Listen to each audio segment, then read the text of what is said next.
Ukraine వేల్తో Ukraine కన్నే Russia పొడిపించిందా అంటే అవునన్న సంకేతాలు వినబడుతున్నాయి.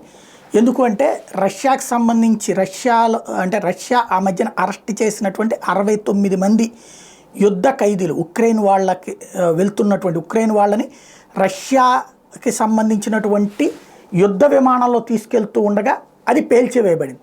పేల్చేసింది ఉక్రెయిన్. అదేంటి ఉక్రెయిన్ వాళ్ళు ఉక్రెయిన్ సైనిక అధికారులు లేకపోతే ఉక్రెయిన్ సైన్యం ఎవరైతే దొరికిపోయారో వాళ్ళని ఉక్రెయిన్ ఎందుకు చంపించుకుంటుంది అంటే అసలు లాజిక్ అక్కడే ఉంది.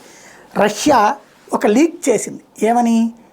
ఉక్రెయిన్ దెబ్బతీయడానికి కావలసినటువంటి ఆయుధాలు అవి ఆ విమానంలో సరఫరా అవుతున్నాయి అన్నటువంటి విషయాన్ని ఉక్రెయిన్కి లీక్ చేసి వెంటనే ఉక్రెయిన్ ఏం చేసింది? ముందుగా మేము ధ్వంసం చేశామని చెప్పుకోవడం కోసం మిస్సైల్ ద్వారా ఆ విమానాన్ని కూల్చేసింది. అందులో ఎవరైతే రష్యాకి సంబంధించిన సిబ్బంది మాత్రం ఎగ్జిట్ అయ్యారు అని చెప్తున్నారు. అంటే అది పేలేటప్పుడే దూకేశారు అని చెప్తున్నారు. అది ఎంతవరకు వాస్తవం తెలియదు. కానీ చచ్చిపోయిన వాళ్ళందరూ ఉక్రెయిన్ వాళ్ళే. ఉక్రెయిన్ వాడిన మిస్సైల్లో ఉక్రెయిన్ వాళ్ళే చచ్చిపోయారు.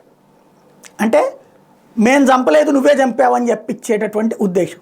అందులో ఉక్రెయిన్ సైన్యంలో అత్యంత కీలకమైనటువంటి పాత్రలు పోషించిన వాళ్ళనే ఉక్రెయిన్ చేతనే చంపించింది రష్యా. ఇది అసలు కుట్ర అన్నటువంటిది ఇప్పుడు వెలుగులోకి వచ్చింది.